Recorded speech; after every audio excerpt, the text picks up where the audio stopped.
आज तू बिखरा है, एक रोज तू निखरेगा। आज तू बिखरा है, एक रोज तू निखरेगा। ढला है आज सूरज, कल सुबह तू निकलेगा। हेलो दोस्तों, मैं अनुराधा कुमारी आप सभी को अनु जनरल स्टडी में स्वागत करती हूँ।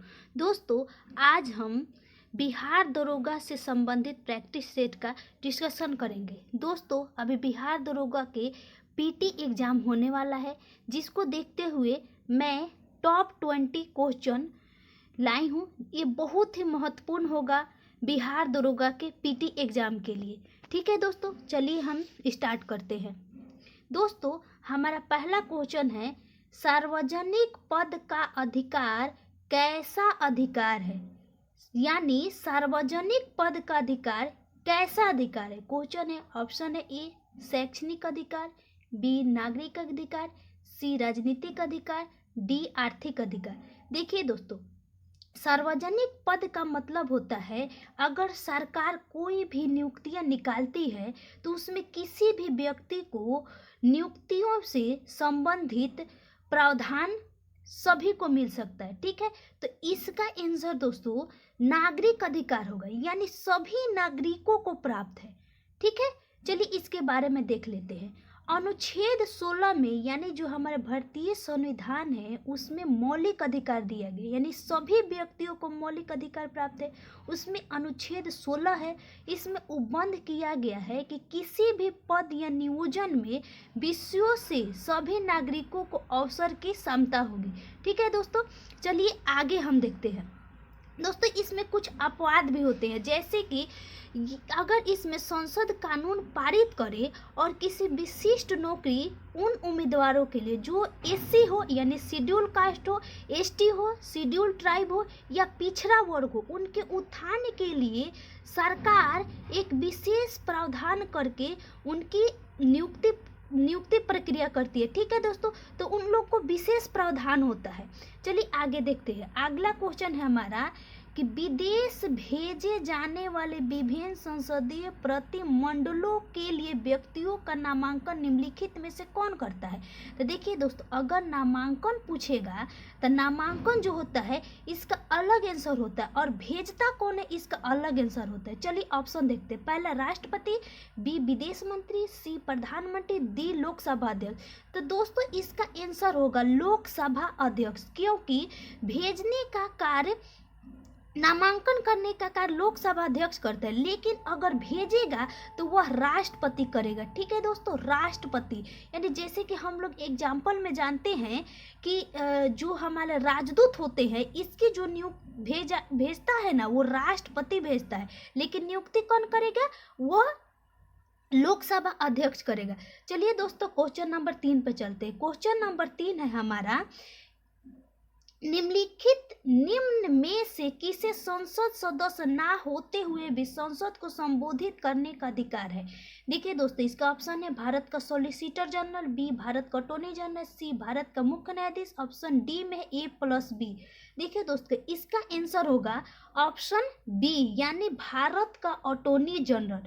ठीक है, चलिए अटॉर्नी जनरल के बारे में हम कुछ बातें देख लेते हैं, जैसे कि संसद का सदस्य न होते हुए भी संसद को संबोधित करने का अधिकार अटॉर्नी जनरल को आर्टिकल 88 के तहत उपबंध किया गया है। ठीक है दोस्तों, आर्टिकल 88 याद रखिएगा।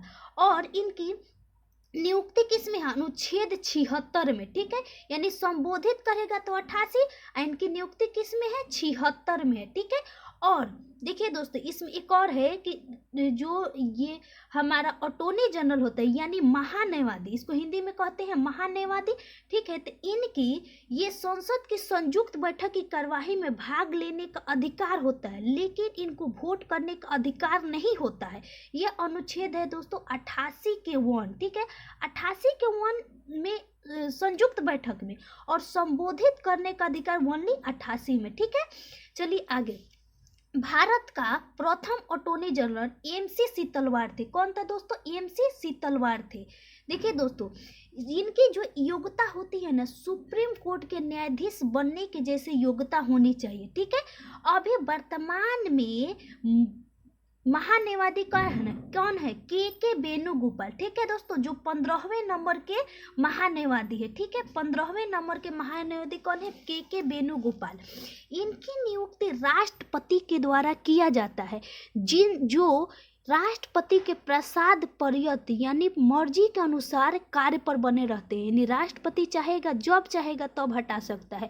मुख्यतः इनका कार्यकाल 1 वर्षों का होता है। ठीक है, राष्ट्रपति चाहे तो बढ़ा सकता है, घटा सकता है, मुख्यतः हम बोल रहे हैं, ऐसे जरूरी नहीं है, राष्ट्रपति के मर्जी के अनुसार बने रहते हैं।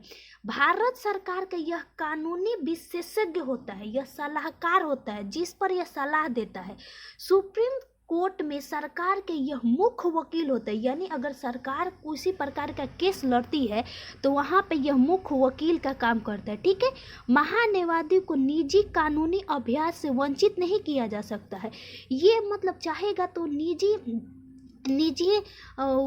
हाई कोर्ट में, चाहे सुप्रीम, कहीं भी निजी मतलब कोई भी ये वकालत कर सकता है। ठीक है, यानी किसी प्रकार का किसी व्यक्ति को अगर प्राइवेट व्यक्ति चाहता है, चाहे कोई मतलब कोई भी व्यक्ति चाहता है तो उसके ये कानूनी रूप से ये लड़ सकते हैं। ठीक है, सभी न्यायालयों में सुनवाई देते हैं। ठीक है, और इसे संसद की एक सदस्य की तरह सभी विशेषाधिकार, यानी जैसे संसद का सदस्य कोई बनता है तो उनको जितने भी विशेषाधिकार मिलते हैं, उसी प्रकार महान्यायवादी को भी विशेषाधिकार प्राप्त है। ठीक है, देखिए दोस्तों, मैं आशा करती हूँ कि आप सभी को अटॉर्नी जनरल से संबंधित कोई भी अगर प्रॉब्लम होगी, ये आज आपकी दूर हो सकती है। ठीक है दोस्तों, आप ध्यान पूर्वक इसे सुनिएगा। ठीक है, आगे क्वेश्चन नंबर 4 देखिए दोस्तों, क्वेश्चन नंबर 4 है, संविधान सभा के प्रारूप समिति के अध्यक्ष कौन थे? ऑप्शन नंबर ए है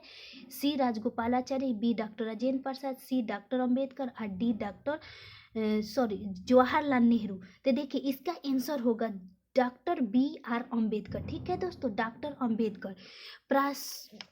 जो हमारा प्रारूप समिति है, इसका गठन 29 अगस्त 1947 को किया गया था। ठीक है, 29 अगस्त 1947 को ये डेट पूछता है कि प्रारूप समिति का गठन कब हुआ था। ठीक है, इसमें टोटल 7 सदस्य थे, 6 अन्य थे और 1 अध्यक्ष थे जो कि डॉक्टर BR अम्बेडकर है। ठीक है, अब चलिए क्वेश्चन नंबर 5 पे चलते हैं। क्वेश्चन नंबर 5 है, हमारे राष्ट्रीय ध्वज के मध्य में धर्म चक्र का रंग कैसा है? देखिए ऑप्शन ए है गहरा नीला, बी है सागरी नीला, सी काला और डी उजला। देखिए सी और डी तो होगा नहीं, लोग सस्पिशन करेंगे ए में और बी में। देखिए सागरीय नीला भी नहीं होगा, इसका आंसर होगा गहरा नीला, क्योंकि गहरा नीला में सभी प्रकार के नीला आ जाएगा। ठीक है, तो इसका आंसर क्या होगा? ए। आगे क्वेश्चन नंबर 6 पे चलते हैं। क्वेश्चन नंबर 6 है हमारा कि भारत में कुल कितने क्षेत्रीय परिषद है? तो देखिए भारत में कुल कितने क्षेत्रीय परिषद है, इसका ऑप्शन है 3, 4, 5 और 6। ठीक है, तो इसका आंसर होगा ऑप्शन नंबर डी, यानी 6 क्षेत्रीय परिषद है। देखिए क्षेत्रीय परिषद के बारे में हम आपको बताते हैं। क्षेत्रीय परिषद 1956 के राज्य पुनर्गठन अधिनियम के द्वारा स्थापित किया गया था। यह सांविधिक निकाय है, यानी यह संवैधानिक निकाय नहीं है, यह सांविधिक निकाय है। देखिए संवैधानिक निकाय उसे कहते हैं जो संविधान के तहत गठित किया गया था, जैसे कि हमारा सुप्रीम कोर्ट है, लोकसभा है और राज्यसभा है, ये हमारा क्या है? सांविधानिक है। और सांविधिक कहेगा तो सांविधिक उसे कहते हैं जो संसद या राज्य विधानमंडल द्वारा कि इसका गठन किया जाता है, तो उसको क्या कहते हैं? सांविधिक कहते हैं। सांविधिक कहते हैं। ठीक है दोस्तों, सांविधिक। एक होता है संवैधानिक, संवैधानिक हमने बता दिया।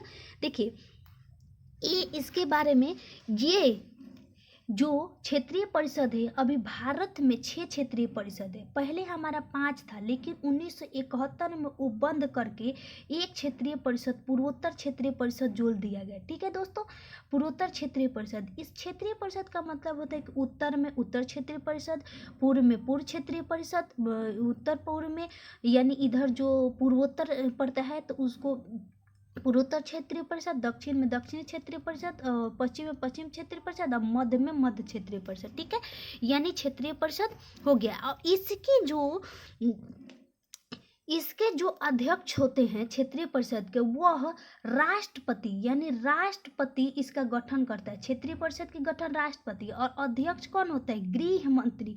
या तो गृह मंत्री होंगे और नहीं तो गृह मंत्री द्वारा मनोनीत या राष्ट्रपति द्वारा मनोनीत कोई व्यक्ति इसका अध्यक्ष होता है। ठीक है, चलिए क्वेश्चन नंबर 7 पे चलते हैं।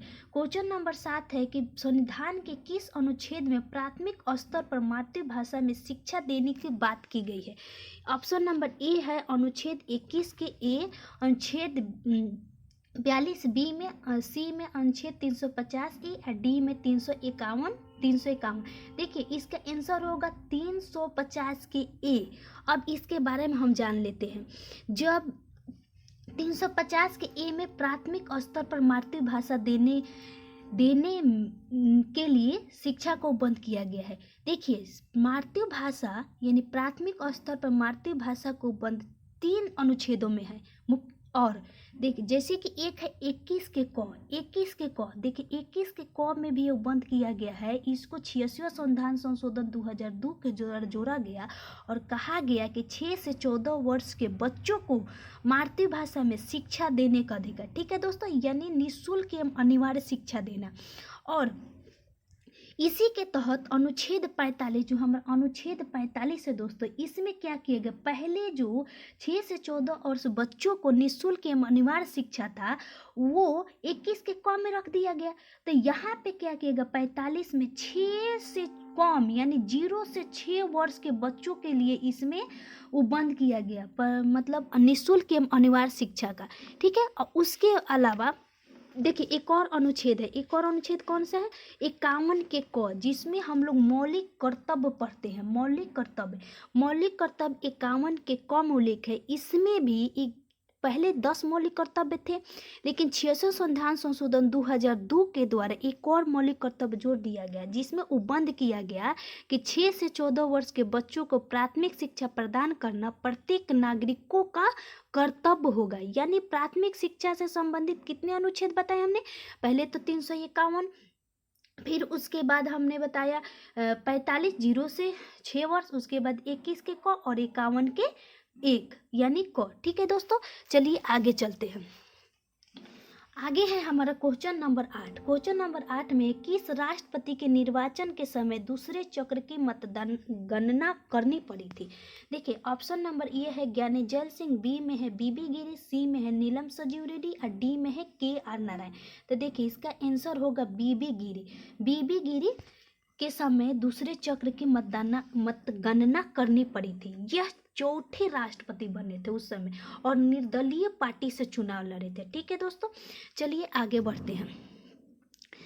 आगे हमारा क्वेश्चन है, अच्छा इनका कार्यकाल देख लीजिए, 69 से 74 था। कितना था? 1969 से लेकर 74 तक इनका कार्यकाल था। क्वेश्चन नंबर 9 पे चलते हैं। किसी राज्य विधान परिषद में सदस्यों की न्यूनतम संख्या कितनी हो सकती है? तो देखिए न्यूनतम पूछ रहा है, तो न्यूनतम ए में 60, बी में 55, सी में 40, डी में 36। तो इसका आंसर होगा 40। ठीक है दोस्तों, 40। देखिए अधिकतम अगर पूछे तो टोटल वहाँ का जो विधानसभा सीट होगा ना, उसका 1/3 होगा। उसका 1/3 हमारा क्या होगा? अधिकतम होगा, लेकिन न्यूनतम हमारा 40 ही होगा। जैसे कि अपवाद में हम लोग ने पहले पढ़ते थे लोग कि जम्मू कश्मीर में 36 था। ठीक है, जो कि जम्मू कश्मीर का तो विघटन हो गया और वह 2 केंद्र शासित प्रदेश बन गया, तो वहाँ पे विधान परिषद की सीट की अभी उल्लेख नहीं मिलता है। ठीक है दोस्तों, अब चलिए आगे बढ़ते हैं। आगे हमारा है कि देखिए इसके बारे में और जान लेते हैं। अभी 6 राज्यों में विधान परिषद है। ठीक है, बिहार में 75 को विधान परिषद की सीट है और अधिकतम 99 हमारा यूपी में है। ठीक है दोस्तों, चलिए क्वेश्चन नंबर 10 पे चलते हैं। क्वेश्चन नंबर 10 है कि निम्नलिखित में से कौन सा संघ सूची के अंतर्गत नहीं आता है? तो देखिए 3 सूचियां दिया गया। भारतीय संविधान में 3 मतलब अनुसूची 7 में हमारा 3 सूचियां दिया गया। एक तो संघ सूची, दूसरा का समवर्ती सूची और तीसरा का राज्य सूची। तो संघ सूची में हमारा वैसे विषय जिस पर केंद्र सरकार कानून बनाती है, ठीक है। और समवर्ती सूची में केंद्र सरकार एवं राज्य सरकार दोनों कानून बनाती है। राज्य सूची में केवल राज्य सरकार कानून बनाता है, लेकिन ये समवर्ती सूची में अगर केंद्र सरकार का कानून राज्य सरकार से अधिक दोनों में विवाद हो जाता है तो केंद्र सरकार का ही कानून अधिक मान्य होता है, यानी केंद्र सरकार का ही कानून लागू होता है। चलिए अब इसके आंसर देख लेते। इसका आंसर होगा कि संघ सूची के विषय के अंतर्गत कौन नहीं आता है। तो देखिए इसका आंसर होगा लोक स्वास्थ्य। देखिए लोक स्वास्थ्य जो होता है ना हमारा राज्य सूची के विषय होता है, ठीक है। चलिए आगे बढ़ते हैं। Question number 11। क्वेश्चन नंबर 11 है कि राष्ट्रीय विकास परिषद का गठन किया गया था। ऑप्शन ए 1948, बी 50, सी 51 और डी 1952। तो देखिए राष्ट्रीय विकास परिषद का गठन 6 अगस्त 1952 को किया गया था, इसलिए ऑप्शन नंबर डी होगा। इस परिषद के अध्यक्ष प्रधानमंत्री होते हैं, ठीक है, प्रधानमंत्री होते हैं। के संथानम ने राष्ट्रीय विकास परिषद को सुपर कैबिनेट कहा था, ठीक है। क्या कहा था? सुपर कैबिनेट की संज्ञा किसने दिया था, पूछता है क्वेश्चन। राष्ट्रीय विकास परिषद को सुपर कैबिनेट की संज्ञा किसने दिया था? तो के संथानम ने, ठीक है। इसका उद्देश्य होता था जो हमारे देश में पंचवर्षीय योजना था ना उसको अनुमोदन करना, यानी उसको लागू करना, ठीक है दोस्तों। चलिए आगे बढ़ते हैं। राज्य लोक सेवा आयोग के सदस्यों का कार्यकाल कितने वर्षों का होता है? ए में है 3 वर्ष, बी में 5 वर्ष, सी में 6 और डी में 2 वर्ष। तो देखिए इसका आंसर होगा 6 वर्ष, ठीक है। राज्य लोक सेवा आयोग के सदस्यों का कार्यकाल 6 वर्ष। अगर उम्र पूछे अधिकतम तो इसका होता है 62 वर्ष, ठीक है। अगर केंद्र सरकार का पूछे यानी संघ लोक सेवा आयोग यहीं पर रहता तो संघ लोक सेवा आयोग के लिए हमारा होता है 6 वर्ष उम्र, और 6 वर्ष अधिकतम कार्यकाल होते हैं और उम्र होते हैं हमारा 65 वर्ष, ठीक है दोस्तों, 65 वर्ष होता है। अब देखिए संघ लोक सेवा आयोग के सदस्यों की नियुक्ति तो राज्यपाल करता है, और राज्य लोक सेवा आयोग के सदस्यों की नियुक्ति राज्यपाल करता है, और संघ लोक सेवा आयोग के सदस्यों की नियुक्ति राष्ट्रपति करता है, ठीक है दोस्तों। और राष्ट्रपति के द्वारा संघ लोक सेवा आयोग के सदस्यों को हटाया जा सकता है, राज्यपाल का इसमें कोई हस्तक्षेप नहीं होता है, ठीक है दोस्तों। चलिए आगे बढ़ते हैं। अगला क्वेश्चन है कि शारदा एक्ट किसके कार्यकाल के दौरान पारित हुआ था? तो देखिए शारदा एक्ट जो है ऑप्शन नंबर ए है विलियम बेंटिंग, बी में है लॉर्ड इरविन, सी में है लॉर्ड रिपन और डी में है जेम्स वुड। देखिए दोस्तों इसका आंसर होगा सी लॉर्ड इरविन। देखिए ये राजस्थान के ही हरबिलास शारदा यह कानून विशेषज्ञ थे, ठीक है, जिन्होंने इन्हीं की सिफारिशों पर यानी इन्हीं की अध्यक्षता में शारदा एक्ट आया था, जिसमें प्रावधान था कि लड़कियों का उम्र यानी यह बाल विवाह से संबंधित है, लड़कियों का उम्र न्यूनतम 14 वर्ष और लड़कों का उम्र न्यूनतम 18 वर्ष, ठीक है दोस्तों, 18 वर्ष। ये कब आया था? 1929 में तो ये बना था, लेकिन 1930 से यह लागू हो गया। कहीं कहीं आपको 1929 देगा, कहीं के 1930 देगा। तो देखिए दोनों मतलब कभी भी एक साथ ऑप्शन नहीं देगा, ठीक है। तो अधिकतर आप लूशन पढ़िएगा तो उसमें 1930 होगा, लेकिन ये 1929 में पारित हुआ था, ठीक है दोस्तों। चलिए आगे बढ़ते हैं। अगला क्वेश्चन है हमारा, पील आयोग की सिफारिशों के बाद भारतीय सैनिकों तथा यूरोपीय सैनिकों का संख्या का अनुपात कितना था? तो देखिए पील आयोग हमारा 1857 की क्रांति के बाद गठन हुआ था, ठीक है। इसका मुख्य उद्देश्य था कि 1857 की क्रांति में हुए मुख्य विद्रोह जो इसका कारण क्या था इसका जांच करना, ठीक है। जब पील आयोग का गठन किया गया तो इसने अपनी जब रिपोर्ट दी तो ये क्या किया कि भारतीय सैनिकों और यूरोपीय सैनिकों के अनुपात को कम कर दिए, यानी इसमें भारतीय सैनिक जो पहले ज़्यादा थे उनको कम कर दिया गया। इसमें क्या किया गया कि 5:1 से घटाकर 2:1 कर दिया, यानी पहले 5 गो भारतीय रहते थे तो 1 गो यूरोप रहता था। अब क्या कर दिए 2 गो भारतीय तो 1 यूरोप, यानी जब 1857 की क्रांति हुआ तब, ठीक है दोस्तों। चलिए आगे बढ़ते हैं। अगला क्वेश्चन है, किसने कहा था कांग्रेस याचना करने वाली संस्था है? ठीक है दोस्तों, इसका ऑप्शन है हमारा बाल गंगाधर तिलक, बी है लाला लाजपत राय, सी है बिपिन चंद्रपाल और डी है लॉर्ड कर्जन। ठीक है दोस्तों, तो इसका आंसर होगा बिपिन चंद्रपाल। क्या होगा दोस्तों इसका आंसर? बिपिन चंद्रपाल, यानी कांग्रेस को याचना करने वाली संस्था बिपिन चंद्रपाल ने कहा था। ठीक है, जबकि लाला लाजपत राय ने कांग्रेस लॉर्ड डॉफ्रिन के दिमाग की उपज कहा था। ठीक है, और तिलक ने इसे भीख मांगने वाली संस्था कहा था। ठीक है दोस्तों, अब बाल गंगाधर तिलक नहीं कहे थे कि साल में एक बार मेढक की तरह तरतराओगे तो कुछ नहीं होगा। ठीक है दोस्तों, और अश्विनी कुमार दत्त ने कहा था कि कांग्रेस 3 दिन का तमाशा है। ठीक है दोस्तों, चलिए आगे। हमारा क्वेश्चन नंबर 16 है कि सर्वप्रथम स्वराज शब्द का प्रयोग किसने किया था?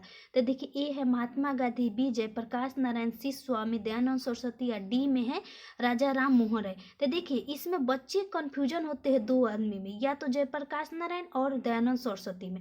तो ये सर्वोदय क्या था? ये सर्वोदय आंदोलन से संबंधित है। यहाँ स्वराज है, तो स्वराज में पहली बार प्रयोग किया था स्वामी दयानंद सरस्वती ने। ठीक है दोस्तों, इन्हें भारत का मार्टिन लूथर किंग भी कहा जाता है, और इन्होंने सत्यार्थ प्रकाश नामक एक पत्रिका भी निकाला था। ये पिछले दरोगा में ही ये क्वेश्चन पूछा गया था। ठीक है, ये आर्य समाज के संस्थापक भी हैं। स्वामी दयानंद सरस्वती आर्य समाज के संस्थापक भी हुए थे। 1875 में इसका स्थापना हुआ था बम्बई में। ठीक है दोस्तों, आगे चलते हैं। आगे अगला क्वेश्चन है हमारा कि सुलेखन क्या होता है? तो सुलेखन ऐसे ही पकड़ लिए गए, नहीं, सुलेखन तो मतलब सुंदर हस्तलेखन। ठीक है दोस्तों, इसका ऑप्शन नंबर ए होगा। चलिए आगे चलते हैं। अगला क्वेश्चन है हमारा, सिंधु घाटी सभ्यता के दौरान अग्निकुंड का साक्ष्य किस स्थान से मिला है? तो ऑप्शन नंबर ए है हमारा मोहनजोदारो, बी कालीबंगन, सी लोथल और डी बनवाली। ठीक है, तो इसका आंसर होगा कालीबंगन। क्या होगा? कालीबंगा। कालीबंगा से अग्निकुंड का साक्ष्य मिला है। ठीक है, और यहीं से अलंकृत ईंट यानी अग्निकुंड का साक्ष्य और अलंकृत ईंट भी कालीबंगा से ही मिला है। यह घग्गर नदी के किनारे स्थित है। ठीक है दोस्तों, नदी पूछता है कि किस नदी के किनारे स्थित है, कौन सा? देखिए, पिछला दरोगा पीटी में पूछा था कि लोथल किस नदी के किनारे स्थित है, तो भोगवा नदी के किनारे। इसलिए जितने में सिंधु घाटी सभ्यता से संबंधित स्थल है, जिनके में नदी है, खोज है, इस पे आप विशेष ध्यान दें दरोगा पीटी के लिए। ठीक है, देखिए अगला क्वेश्चन है हमारा कंठोग्य उपनिषद किस वेद का उपनिषद है? तो देखिए, कंठोग्य उपनिषद किस वेद का उपनिषद है? ए है ऋग वेद, बी साम वेद, सी यजुर्वेद और डी अर्थर्वेद। देखिए दोस्तों, इसका आंसर होगा यजुर्वेद। यजुर्वेद, ये कंठोग उपनिषद किससे है? यजुर्वेद से। यजुर्वेद से ही कंठोग उपनिषद, बृहदारण्य उपनिषद और ईशो उपनिषद, ये तीनों, ये देखिए कौन कौन है। एगो कंठोग्य है, उसके बाद बृहदारण्य है और एक है हमारा ईशो उपनिषद। ठीक है, ये हमारे यजुर्वेद से ही संबंधित है। देखिए, एक हम लोग पढ़ते हैं सत्यमेव जयते हमारा अर्थर्वेद से लिया गया। ठीक है दोस्तों, कहाँ से लिया गया? अर्थर्वेद से। चलिए आगे बढ़ते हैं। क्वेश्चन नंबर 20 है हमारे, किस प्रसिद्ध शासक ने कलिंग को मगध के क्षेत्र में मिला लिया था? तो कलिंग को मगध के क्षेत्र में किसने मिला लिया था? तो इसके ऑप्शन है अशोक, बी उदयन, सी महापद्मनंद और डी चंद्रगुप्त मौर्य।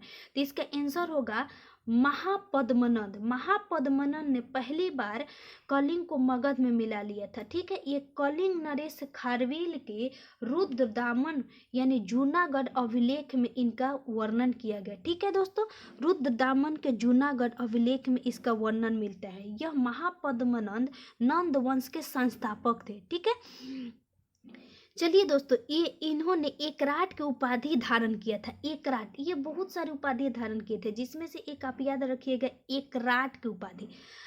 चलिए दोस्तों, हम आशा करती हूँ कि आप सभी को मेरा ये प्रैक्टिस सेट अच्छा लगा होगा। मैं इस प्रैक्टिस सेट को कंटिन्यू रखूँगी। अगर आप सभी को अच्छा लगा हो तो प्लीज़ मेरे वीडियो को लाइक करें, अपने स्टडी ग्रुप में शेयर करें जिससे, और वो सब्सक्राइब करें। थैंक यू सो मच मेरे वीडियो को देखने के लिए। धन्यवाद।